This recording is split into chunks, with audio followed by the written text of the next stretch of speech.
Jackie Cota, you're on the line. You have 2 minutes to speak. Please take the item you're speaking on. Thank you. I'm speaking on item B and the potential risk of litigation.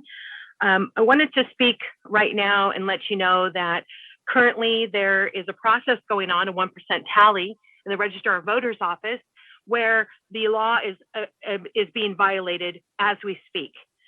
In the law, the processing and counting of vote by mail ballots shall be open to the public, both prior to and after the election. Election Code 15104 states in part that observers shall be permitted to observe and challenge in the manner in which the vote by mail ballots are handled, from the processing of the vote by mail return envelopes through the counting and disposition of the ballot. Election Code 15204 states that in part, all proceedings at the central counting place or counting places as applicable shall be open to the view of the public. Election Code 15360 requires that manual tally be a public process. This is not happening. The Registrar of Voters is continuously violating the law. We cannot see all the tables that are taking place in the 1% manual tally. We cannot hear anything that's going on. And this has been a consistent theme. The Registrar of Voters is also targeting Republicans and kicking them out if they even ask a question. The rules of observations with the Registrar of Voters have been changed on a daily basis, to the point where they targeted a person on Friday and had her arrested for simply taking out her phone and taking a photo of her own notes and texting it. However, yesterday there was a person from the mayor's race in Oakland in the 1% tally room observing, and she had her phone out the entire time texting, and the Registrar of Voters said absolutely nothing. There is a lot of funny business going on in the Registrar of Voters. They have not let us see any of the processes from the mail ballots coming in, how they're secured. We've never once. Thank you very much. Thank you.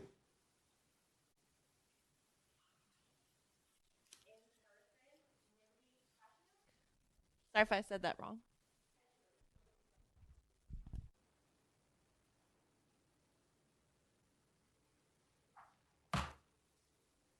You have to leave your mask on.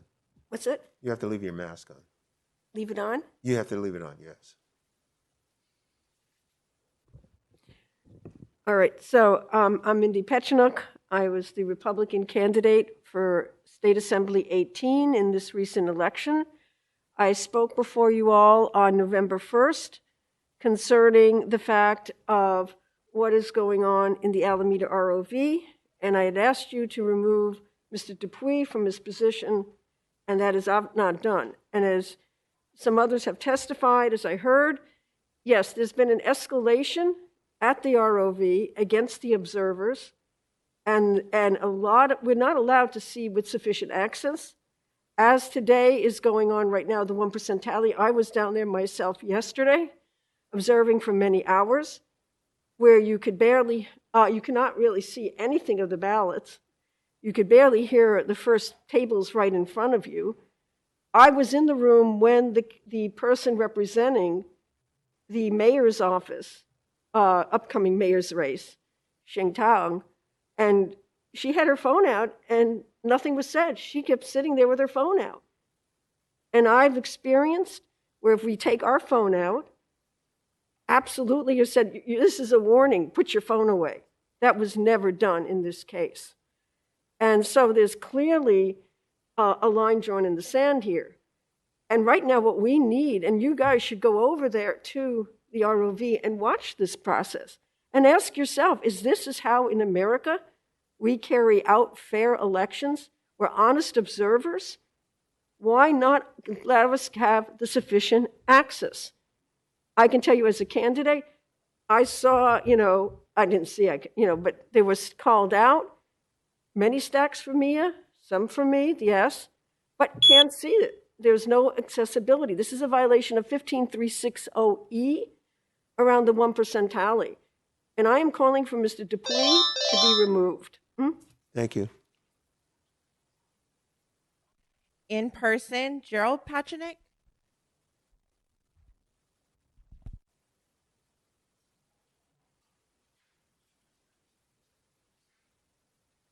Yes, thank you to the board for these allowing of comments about the potential litigation and actual litigation that the board will be facing.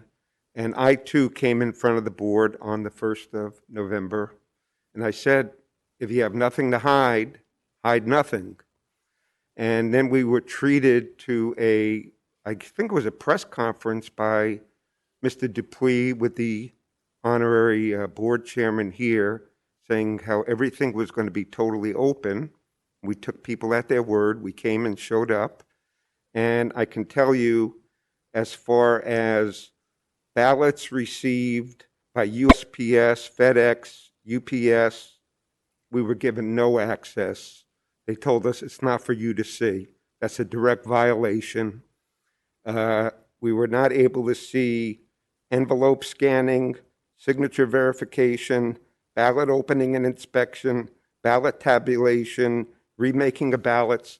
We had absolutely no access to see any of it. So this is what you call Potemkin Village, the appearance of being able to observe, but in reality, zilcho, nada, nothing. And it is contemptuous, especially because you guys arrested a candidate for Congress running against Eric Swalwell, Allison Hayden, who was there Friday, and who was actually doing something because the person couldn't see who was watching on the monitor, and asked her, what did they just write on the board? And she let him know. And then she's arrested. That is disgusting. That is despicable. And this board should apologize to Allison Hayden and to all the other volunteers, 25 of us that went down. Thank you. Thank you very much. We have a speaker. Go right ahead. Jackie Cotto, you're on the line. You have 2 minutes to speak. Yeah, hi. My question is, and with regard to the appropriations, the auditor controller, I'd like to see some of that money and some of the effort expensed with the auditor to focus in on the elections code violations that the Registrar of Voters has been violating in the last this most recent election. We've had several observers who have gone in to observe the election and the processes, and we have been limited and our rights have been violated many, many times. We can't ask for an audit from the IT department because the person in charge of IT is the Registrar of Voters. We see that there are a lot of anomalies that we are concerned about. And so I would like to see that some of this money that's appropriated, please be appropriated to audit the Registrar of Voters and the violations of election code, and for the election code to be actually administered in fairness to the community, as well as being transparent. The Registrar of Voters, because the Voters' Choice Act has made everything now contained within the bureaucratic control of the voting center at the courthouse, and none of the processes that we are allowed by law to see things come in and verify, we have been disallowed to see any of that. And that makes the public extremely suspect of the fairness and security of our elections. We were never allowed to see any of the ballots secured, and that's a concern. So please use some of this money to audit the Registrar of Voters. Thank you.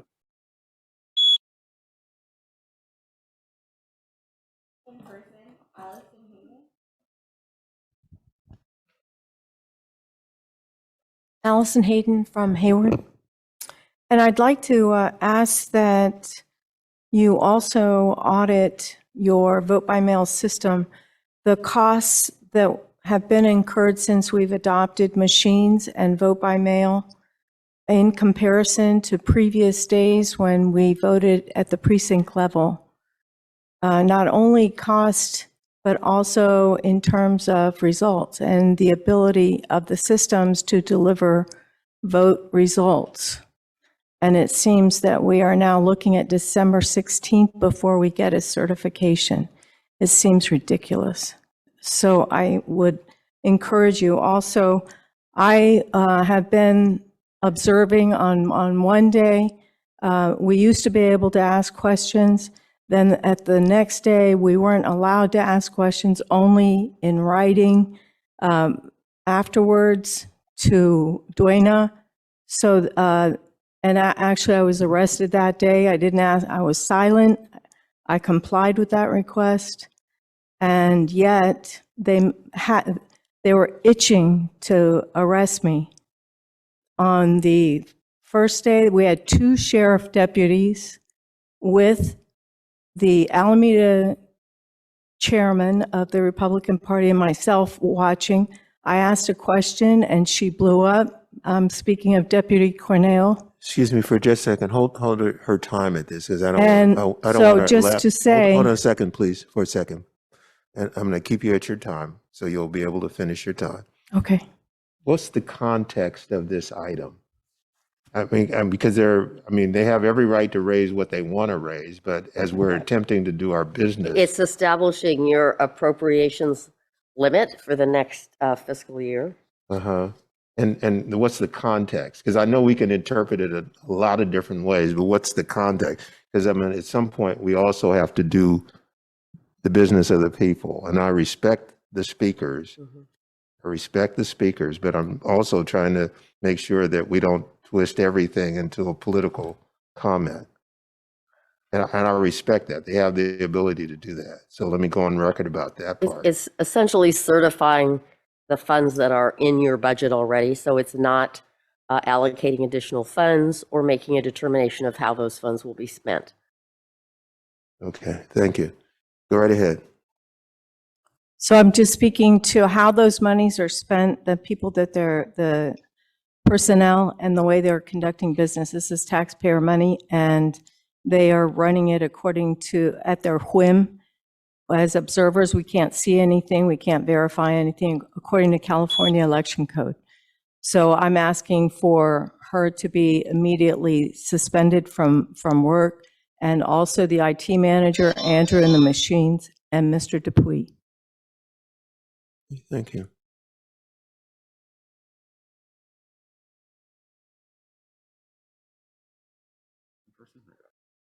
In person, Cindy?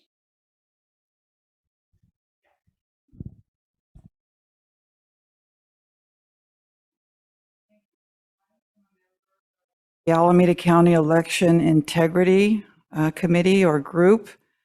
We are a group of bipartisan. We have libertarians, we have Democrats, we have Republicans.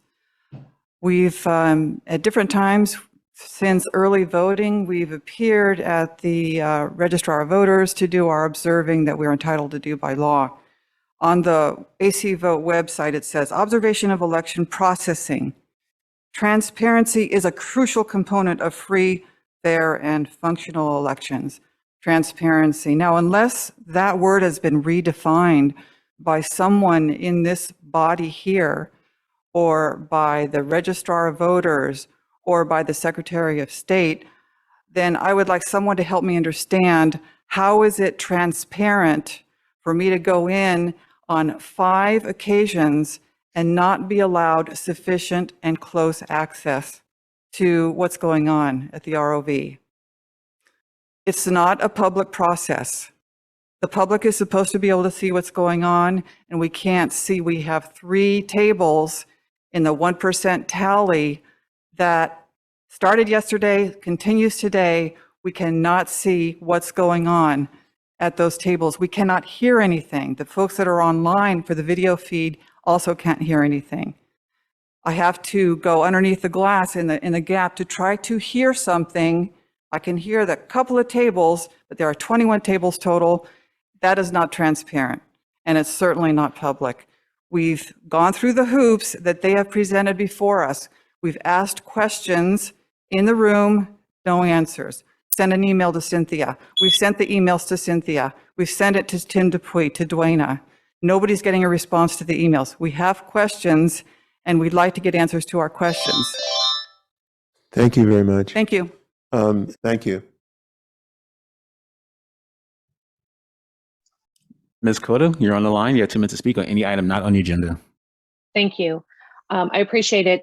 President Carson, out of respect for your request, I'm speaking about the election integrity. I just wanted to say that thank you for listening to us this morning. However, the issues that we're having is that we've been trying for months and months and months to get answers from the Board of Supervisors, as well as the Registrar of Voters. We started way back in May and June to try and develop a relationship, to talk about the processes and to go over things and get clarification. We've been ignored.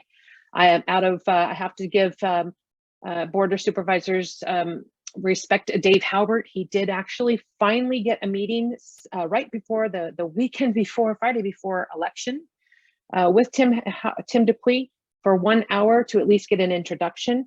And I would like to request that after all of the auditing that we have done and all of the observations, we have lessons learned and we have lots of material to present to you, and we think that processes can be improved. We would like for after the election to please, when we sit down, we'd like to sit down with Dave Halbert and all of you and go over these, because we'd like to get some clarifications and some processes improved so that there's more transparency, there's actual transparency and not just media transparency. So thank you very much. Yeah, thank you very much. We normally don't use public comment time to go back and forth with board members and speakers of the public. But let me say this, because I think it's important to do so. Our full board had been assured from the Register of Voters way before the election cycle that there would be a series of meetings with interested groups of the public around the upcoming election.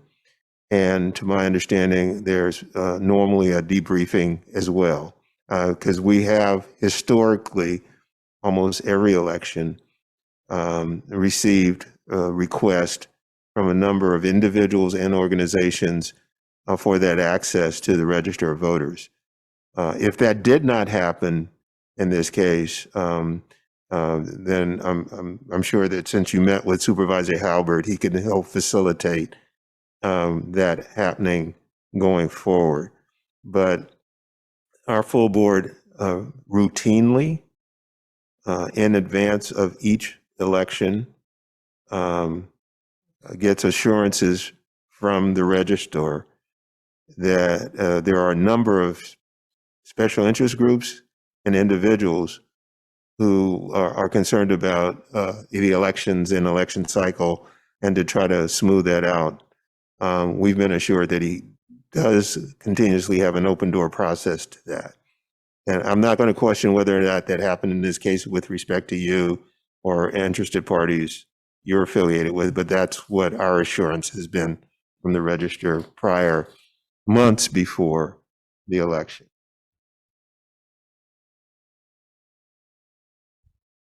In person, Allison, are you still needing to speak?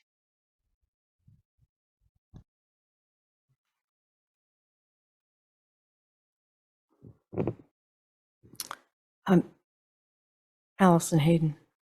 I'd like to continue, but in this vein. Could you pull up your mask? I'm sorry. Your mask. Thank you. I'd like to address the board so if people can hear me. I'd like it to be. You can't. I'm sorry. You can't. You can't. So the point is that all of this really falls on the back of the Board of Supervisors. You've been we came here on November 1st. You've heard of our complaints. This Stasi-like intimidation of me and others, that they basically want to throw fear into observers to not come down, I guess. So this lands in your lap because you appoint these people, and you've done nothing about any of this. And basically, you are trusted servants. You work for us. We pay your salaries. And you have to listen and act. And this is not acceptable. I was thrown in jail for nothing, for overnight. And you're allowing this. Even though on November 1st, I asked for Dupuy and Andrew to step down. And this is not acceptable. And you're not doing your job. you're not serving the people.